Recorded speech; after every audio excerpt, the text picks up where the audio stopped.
원래는 제가 주보의 모든 관계의 주인이신 하나님이라는 제목으로 제 설교를 준비하려고 했었습니다.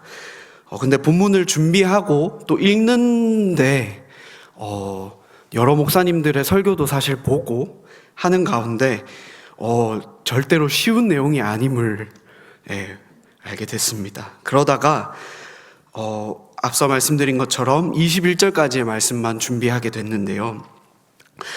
오늘 말씀은 참 저에게 있어서 부담스럽습니다. 이제 갓 30대를 넘긴 강도사일 뿐만 아니라 어르신들 말씀으로 하면 상투도 못한, 이제 결혼도 못한 강도사가 가정에 대해서 말하고 또 사람과 사람 사이의 관계에 대해서 함께 말씀을 나누려고 하다 보니 참 부담스럽습니다. 그런데 오늘 나누어야 할 중요한 주제인 관계라는 것은 참 중요하면서도 어려운 내용입니다. 아마 많은 분들이 사회생활 하시면서 직장에서나 또 밖에서나 사람과 사람 사이에 어려운 일들이 어떤 것이 있습니까? 라고 여쭤보면 일이 어렵다라는 것도 있지만 정말 어렵다라는 것이 바로 사람과 사람 사이의 관계를 맺어가는 게 참 어렵습니다 라고 대답하실 겁니다. 실제로 직장에서도 일이 힘들어서 사표를 던지시는 분들도 있지만 그것보다 더 많은 사람들이 이야기하는 게 사람들과의 관계를 맺는 것이 힘들다. 또 사람과 사람 사이의 관계가 뒤틀렸고 좀 회복이 안 되는 부분들이 있어서 직장을 그만두는 경우가 많습니다 라고 하는 경우가 참 많아졌습니다. 그런데 여러분, 이 관계는요, 교회 안에서도 동일하게 일어나는 문제입니다. 우리는 분명하게 예수님을 믿고 구원받은 성도로서 또 하나님의 몸된 교회를 이루는 거룩한 공동체라고 고백을 하지만 여전히 목장 안에서, 부서 안에서, 사람과 사람 사이의 관계 안에서 원치 않지만 서로 간에 상처를 주고 받고 또 그로 인해서 아파하고는 합니다. 심지어 싸우기도 하죠. 왜 그렇냐 하면 바로 죄 때문입니다. 사람이 죄를 짓고 타락한 이후로 사람이 가진 모든 관계의 축이 죄로 인해서 사정없이 무너지고 붕괴되었습니다. 죄는 하나님과의 관계만 깨뜨린 것이 아니라 사람과 사람 사이의 관계도 무너뜨렸습니다. 창세기 말씀을 보시면 죄를 지은 사람에게 하나님이 먼저 찾아오십니다. 그리고 하나님이 왜 이렇게 되었느냐라고 물어보셨을 때 아담은요, 하나님께서 제게 지어주신 여자가 준 열매를 먹고 제가 이렇게 되었습니다 라고 말하고, 또 여자는 저 뱀 때문에 제가 속아 넘어갔습니다 라고 말하면서 서로의 죄를 떠넘기게 되고, 또 하나님 앞에서 분명히 죄를 지은 자신들임에도 불구하고 각자 서로에게 그 죄의 탓을 넘기는 모습들을 보시게 됩니다. 이런 모습을 보시면 가장 가까워야 할 사람과 사람 사이의 관계, 가족과의 관계가 가장 먼저 깨지고 회복되지 못했다라는 것을 보시게 되는데요. 그런 모습을 알고 있었던 사도 바울이 바로 그 깨어진 관계의 문제를 정면으로 다루는 것을 보시게 됩니다. 그리고 골로새 교회 성도들을 향해 하나님 안에서 바른 관계를 맺어가는 것이 무엇인지, 그리고 깨어진 관계를 하나님 보시기에 어떤 모습으로, 하나님 보시기에 어떻게 기쁜 모습으로 회복시켜 나가야 하는지를 구체적으로 말하는 것을 보시게 되는데요. 오늘 말씀을 보시면서 사도 바울이 말하는 중요한 단어들을 가지고 함께 말씀을 나누고자 합니다. 오늘 말씀을 본격적으로 들어가기 전에 사도 바울이 사람을 호명하는 순서를 좀 보셨으면 합니다. 아내, 남편, 그리고 자녀를 부르고요. 그리고 아버지, 여기서는 부모님을 일컫는 말입니다. 그리고 이 순서를 따라가시는 것을 보게 되는데요. 앞서 말씀드린 것처럼 이 모든 순서는 사람이 죄를 짓고 타락했을 때 하나님께서 심판하신 그 창세기 3장의 순서와 연결이 됩니다. 먼저 사람을 유혹한 뱀과 그 속임수에 넘어간 여자, 그리고 그 여자로 인하여서 선악을 알게 하는 열매를 먹은 남자, 그 순서입니다. 이러한 순서는 가장 가깝고 하나님 뜻 안에서 세워져야 할 부부 관계에서부터 무너졌다라는 것을 보시게 됩니다. 서로 사랑해야 할 관계 가운데 있는 사람들이 서로 사랑하기는커녕 서로 지배하려고 하고 서로 조종하려고 하는 그러한 모습들이 나타나고요. 또 부모와 자녀 사이에서도 이러한 모습들이 나타납니다. 분명히 하나님은 자녀들 가운데 하나님께서 부모를 공경하라라는 명령을 하셨음에도 불구하고 요즘에 장난식으로 하지만 내 부모를 공격하라라는 식으로 말이 바뀔 뿐만 아니라 또 부모님들은 자기 자녀들을 자신이 원하는 뜻대로 억압하는 것을 보시게 됩니다. 이러한 관계를, 마음 아프지만 이러한 관계를 사도 바울은 복음 안에서 바로잡고자 합니다. 모든 관계 가운데 하나님의 말씀이 임하고 그 관계가 하나님의 말씀을 따라 세워질 때에 하나님께서 기쁘신 관계가 시작될 뿐만 아니라 회복된다라는 것입니다. 오늘 그 첫 번째가 사도 바울의 18절의 말씀을 통해서 시작됩니다. 아내들을 향한 명령인데요. 보시면 아내들아 남편에게 복종하라, 이는 주 안에서 마땅하니라 라고 사도 바울은 명령합니다. 여기서 사도 바울이 말한 이 복종이라는 말을 보시면 아마도 이 유교 문화권에 있는 분들, 특별히 어머니들은 정말 싫어하실 건데요. 말 그대로 복종이라는 말인데 이 말을 조금 더 풀어서 쓰시면 군대에서 쓰던 용어입니다. 진을 세우고 군대를 정비해서 움직인다라는 뜻으로서 지휘관의 명령을 따라서 일사불란하게 움직인다라는 뜻이 내포되어 있습니다. 어머니들, 특별히 어머니들 잘 아시죠? 사실 저희 집안에 대해서 여러 번 말씀을 드렸지만 유교 집안입니다. 친가는 유교 집안입니다. 그러다 보니 남편의 권위가 드높습니다. 남편이 말하면 어디 남편이 말하는데 라고 말하면서 저희 할아버지가 저희 할머니를 향해서 말씀하시는 걸 종종 보고는 했었는데요.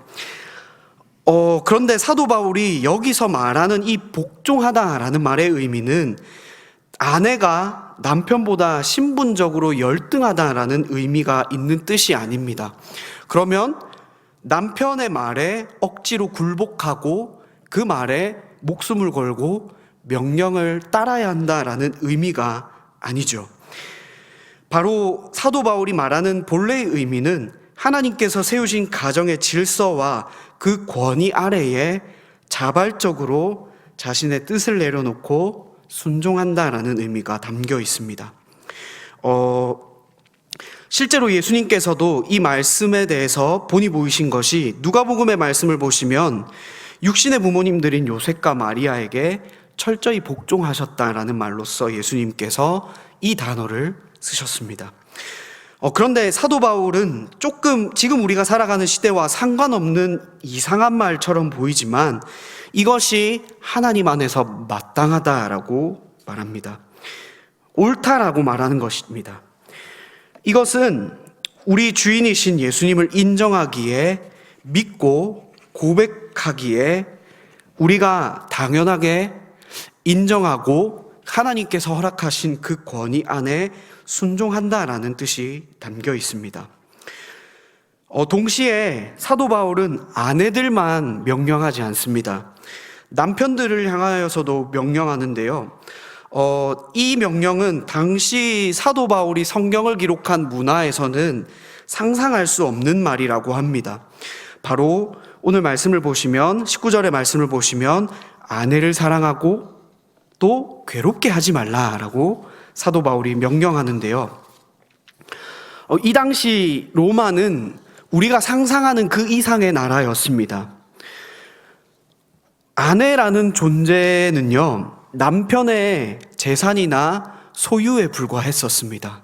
그러다 보니 내가 마음에 드는 사람이다라고 하면 마음대로 결혼도 할 수 있었고, 조금만 마음에 들지 않으면 언제든지 이혼할 수 있는 그런 사회적인 제도가 있었고, 또 사회적인 풍요가 만연했던 시대가 바로 사도 바울이 사역했던 시대인데요. 그런데 사도 바울은 여기서 남편들을 향해서 아내들을 대할 때 사랑하라 라는 말을 합니다. 근데 이것은 그냥 사랑하라 라는 말이 아니라 명령입니다. 여기서 또 사도 바울이 쓴 말은 아가파오라는 헬라어 단어로 아가페에서 파생된 단어입니다. 아시다시피 이 아가페라는 말은 하나님의 사랑을 뜻하는 말이죠. 에베소서에서도 사도 바울은 비슷하게 말하는데요. 에베소서 5장 25절을 보시면 아내 사랑하기를 그리스도께서 교회를 사랑하시고 그 교회를 위하여 자신을 주심같이 하라라고 권면하고 명령합니다. 말 그대로 사도 바울이 너희가 아내를 사랑하라라고 할 때 본을 보이면서 어떻게 아내들을 사랑해야 할지를 본을 보여주고 있습니다. 바로 예수님처럼 또 하나님처럼 아내를 사랑하라는 것입니다. 우리를 위해 기꺼이 하나뿐인 아들을 주시고 우리 죄를 위하여 자기 목숨을 버리신 그 사랑처럼 아내를 품고 사랑해야 한다라는 것입니다. 더 나아가서 사회적인 풍조를 비추어서 보실 때 너의 아내도 너가 마땅히 사랑해야 할 존재인데 너의 소유물이 아니라 하나님의 자녀로서, 똑같은 하나님의 자녀로서, 하나님 나라의 백성으로서, 똑같은 하나님의 교회된 성도로서 너의 아내를 보고 사랑해야 한다라고 사도 바울이 권면하고 있는 것입니다. 인간적으로 말씀을 드리면 앞서 말씀드린 것처럼 교회를 위해 예수님께서 자신의 목숨을 버리시고 기꺼이 자신을 희생하신 것처럼 남편들 역시 아내를 위해서 모든 것을 줄 수 있어야 한다라는 것입니다. 그리고 사도 바울은 남편들에게 한 가지 명령을 덧붙입니다. 우리가 읽은 본문에서는 아내를 괴롭게 하지 말라라고 사도 바울이 명령하는데요. 이 말의 뜻은 아내들의 마음을 긁지 마라, 쓰라리게 하지 말아라 라는 뜻입니다. 조금 더 쉽게 말씀드리면 아내들에게 상처 주지 말라라는 뜻입니다. 남편들의 거친 언행이나 거친 태도로 인해서 아내의 마음에 상처를 주지 말라는 말로 작은 말과 작은 행동에서부터 아내를 생각하고 아내를 보살피라라는 사도 바울의 권면이 담겨 있는 말입니다. 조금 실제적인 말씀이 되는 부분들이죠. 그리고 사도 바울은 이제는 부부간의 관계를 넘어 부모와 자녀 사이의 관계를 정리합니다. 21절 말씀을 같이 읽어보실까요? 함께 읽겠습니다. 아비들아,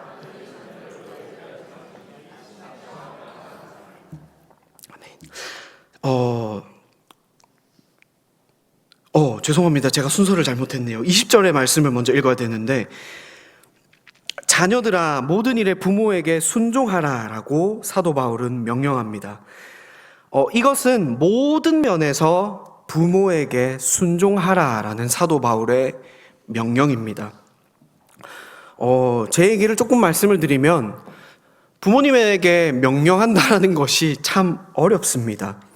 저도 이제 나이가 갓 30을 넘겼다라고 말씀을 드렸는데요. 그러다 보니 제 생각이 많아지고 제 나름의 경험이 많아지고 조금 속된 말로 제 머리가 굵어지다 보니 분명히 어려운 일들이 찾아올 때 부모님 앞에 전화를 하거나 심지어 찾아가서 이거 어떻게 해야 돼요? 라고 묻는 일들이 종종 있기는 합니다. 그런데 그럴 때마다 부모님들이 하시는 말씀이 머리로는 이해하는데 굳이 내가 이렇게까지 해야 돼?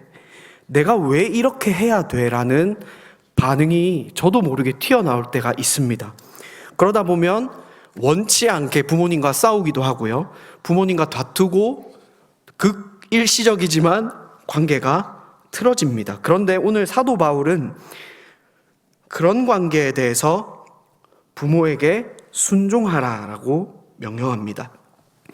여기서 사도 바울이 사용한 순종이라는 말은 아래에서 듣다라는 말로 풀이가 가능합니다.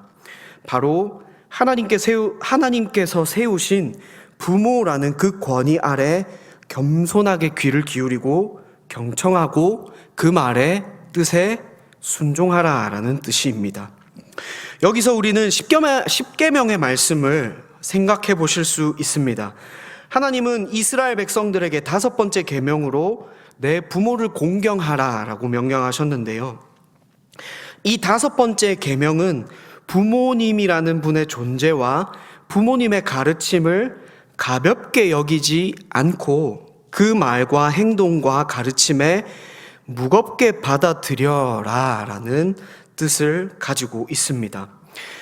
부모가 아무리 완벽하지 않다 하더라도 하나님께서 세우신 권위이기 때문에 그 권위를 인정하고 그 말씀에 귀를 기울이고 순종해야 한다라는 뜻을 가지고 있습니다. 사도 바울은 이런 모습에 대해서 하나님께서 보시기에 옳은 모습이며 그것이 하나님 뜻에 기쁜 일이다라고 말합니다. 그렇다면 아내와 또 남편에 대해서 이야기한 것처럼 그 반대로 자녀들이 부모님께 순종해야 한다면 부모님들은 자녀들에게 어떻게 행해야 하는지 사도 바울이 말하는 것을 보시게 되는데요. 바로 자녀들을 노엽게 하지 말라, 그리고 낙심할까 함이라 라고 사도 바울은 권면합니다. 여기서 사도 바울이 말한 노엽게 한다라는 말은 뜻은 자녀들을 향하여 감정적으로 또 과도하고 억압적으로 그리고 지속적으로 자녀들의 마음을 무너뜨리고 화를 돋구지 말라라는 뜻입니다. 그렇게 한다면 자녀들이 용기를 잃을 뿐만 아니라 영적으로도 마음이 무너지고 인간적으로는 그 자녀가 가지고 있는 의욕이 완전히 꺾여서 절망하게 된다라는 것을 사도 바울이 말하고 있고, 또 그로 인하여서 사도 바울은 낙심할까 함이라라고 권면합니다. 여기서 또 사도 바울이 말하는 이 낙심이라는 말은 용기도 잃고요, 의욕도 잃고 완전히 상실해서 좌절한다라는 뜻을 가지고 있습니다. 여기서 다시 한 번 더 시대적인 배경을 말씀을 드리면 이 시대 때의 부모님이라는 권위는 엄청났습니다. 특별히 아버지라는 권위는 엄청났습니다. 우리가 조선시대 역사들만 보셔도 아버지들이 참 엄하게 나타나죠. 때로 회초리를 가감없이 들기도 하고 자녀들이 아버지의 가르침에 복종하지 않거나 또 때로는 그 가르침에 굴복하지 않으면 심지어 막 호적에서 판다 막 이런 식으로도 이야기하는 걸 보셨을 텐데요. 이 시대 때도 비슷하게 행했었습니다.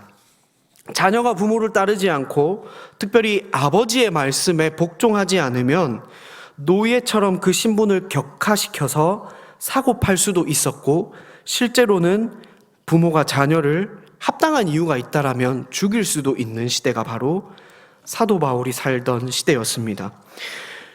그런 시대에 사도 바울은 자녀 역시 부모의 소유가 아니라, 부모 마음대로 하는 존재가 아니라 자녀 역시 하나님께서 귀하게 여기시는 존재다.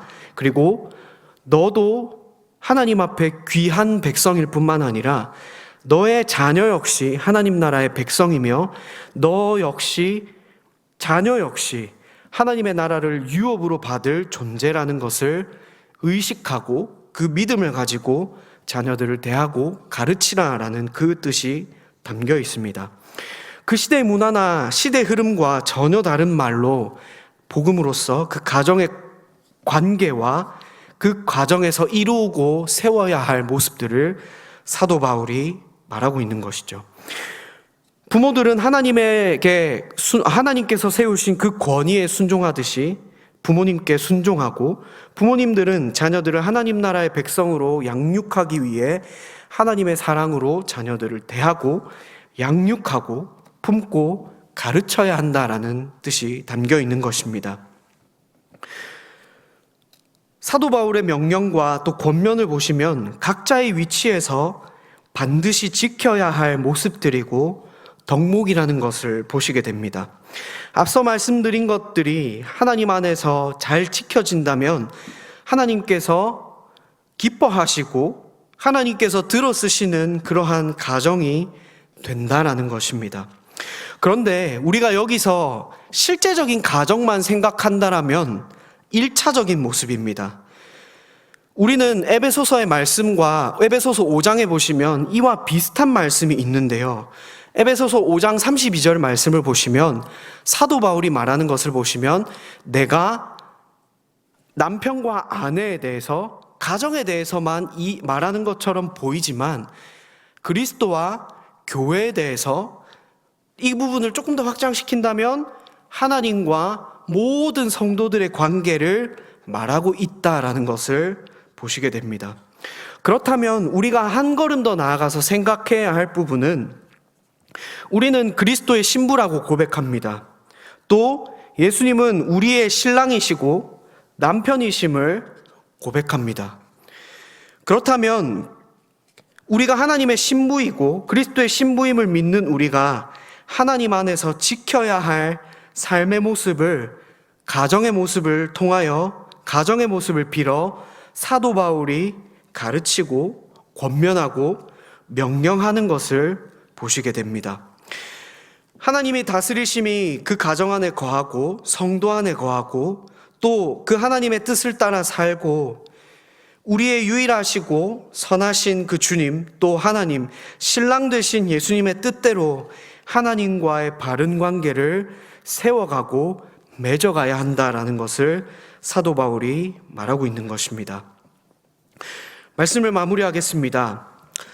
앞서 맨 처음에 말씀드린 것처럼 참 어린 강도사가 우리 성도님들 앞에서 이런 관계와 가정에 대해서 참 이야기를 한다는 게 두렵고 부끄럽습니다. 떨립니다. 그러나 사도 바울이 오늘 본문을 통해 우리에게 이토록 치열하게 권면하는 이유는 단 하나입니다. 각 가정의 진짜 주인이신 분이 누구인가라는 것을 묻고 있는 것입니다. 조금 더 나아가서 그리스도인 우리에게 신랑이신 주님을 고백하는 그리스도인들에게 있어서 모든 관계의 주인은 누구인가라는 것을 사도 바울이 묻고 있는 것입니다.